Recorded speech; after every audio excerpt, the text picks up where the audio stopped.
Alright guys, what's going on? We've got War 2 of Season 45 here, and today LVT is going to be facing 4 Loki.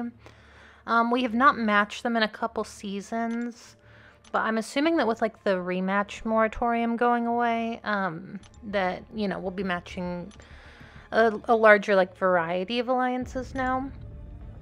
But, yeah, either way, gonna go ahead and bring in Omega Red and Sabretooth, and then I'm gonna bring Void instead of Spider-Ham, because I'm gonna be taking a Mephisto in Section 2, and then also Void has a synergy with Omega Red, so, you know, just makes more sense to bring him.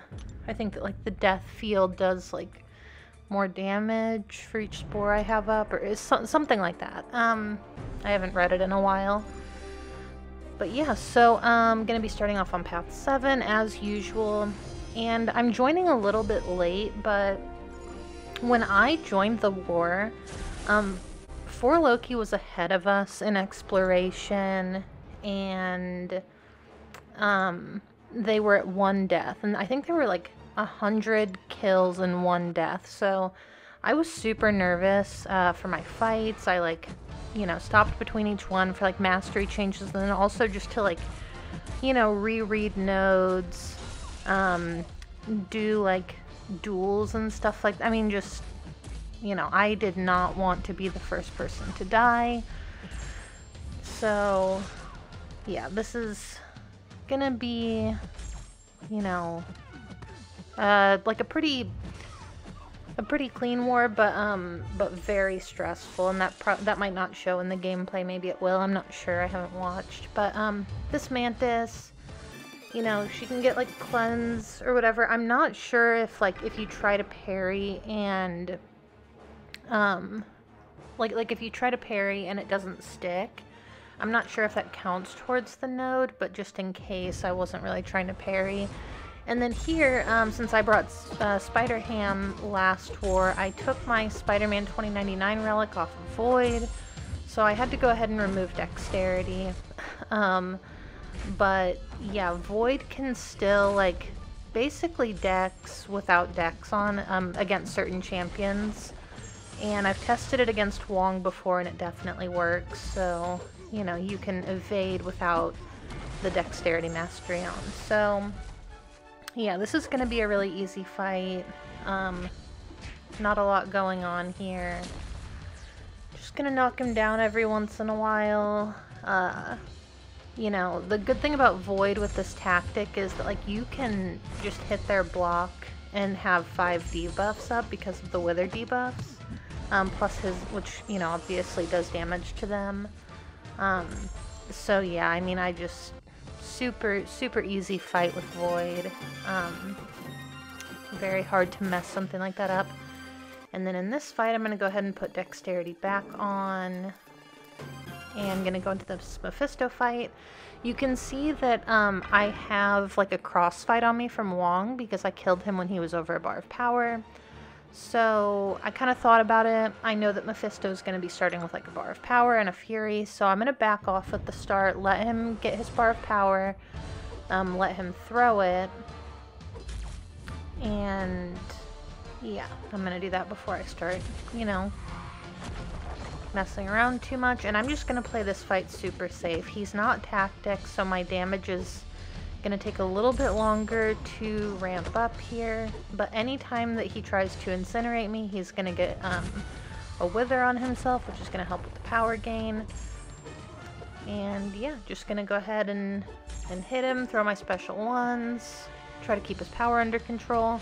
I don't have like an invuln on here, and also on this node, anytime you knock him down, you're gonna get a fury buff, which is going to feed Mystic Dispersion, so I was trying to wait to throw a special one until I had a Petrify on him, just so that Mystic Dispersion wouldn't become an issue with like his aura and stuff. But yeah, I mean, you can see this is pretty much a nothing fight. I think this is actually like a rank 4 Mephisto, so I'm assuming he's here just to split the path, but you can take him with pretty much anyone, it doesn't matter. Like, I could have taken him with Omega Red and that would have been fine too. Definitely would have been faster, but going for safety here, so yeah, you can see like a minute and a half in, and he's just about to melt, so. Alright, next fight. The reason I'm over on path 2 is because of this Zemo. I've seen a lot of people send Hulkling here before. I've placed him here last season when this node first changed, and I've seen people die with Hulkling, like last season, so I got an Odin shock pre-fight from my alliance mate Duke in section 1, and this is a much safer matchup. You can't use anyone who is like buff immune here, or he's gonna get a ton of Furies. You can't use anyone who's shock immune here, or he is going to get a bunch of Furies if he throws a special. And yeah, you can't use like a tactic attacker who is like placebo here either, or he will also gain a bunch of Furies. So 30-second fight with Omega Red, much safer than using someone else and potentially getting a bad AI and letting his power or Fury stack. And then for this fight here, this is just going to be an Atuma.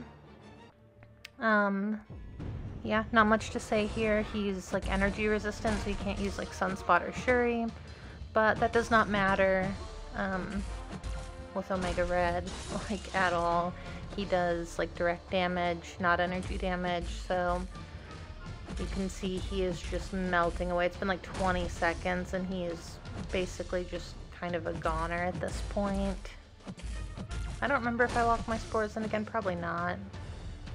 There's really no reason to, but yeah, he's dead. So moving up here, my last fight, they put a Kingpin here, which, you know, was kind of weird because the two champions that, you know, counter Conflictor, like Masochism, nodes like that, the best are both really good for Kingpin. It would be like Apocalypse or Omega Red. So yeah, I'm just gonna play this slow. He doesn't really want to throw his special ones here, which was pretty annoying, so I don't have a lot of spores up. But this is my last fight. I don't really, you know, care too much. Here, just gonna lock him in again. You can see it's been about 30 seconds. He's pretty low. But yeah, I mean, not a ton to say about this fight. So this was my last fight this war. And yeah, we actually, so my battle group got a donut. It's our second donut in a row. First war we had one disconnect, but we, you know, don't count it. And then as an alliance, for the first time ever, we went 150-0. We've come really close before. Like, there have been a handful of wars where we've died maybe once. And yeah, so to finally get the 150-0, to like not let the nerves take over, you know, felt really good. For Loki, they were like 101, and they were like 120-2, so we started trying to catch up, kind of knowing, you know, okay, we can still mess up, you know, we can still lose this war.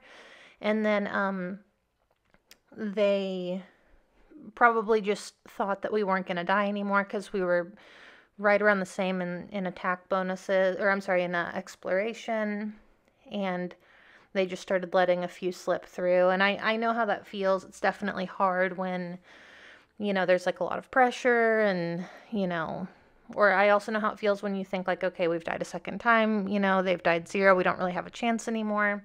Been in both of those situations. Neither of them feel good, but either way, good luck to For Loki the rest of the season. I know their War 1 was really strong.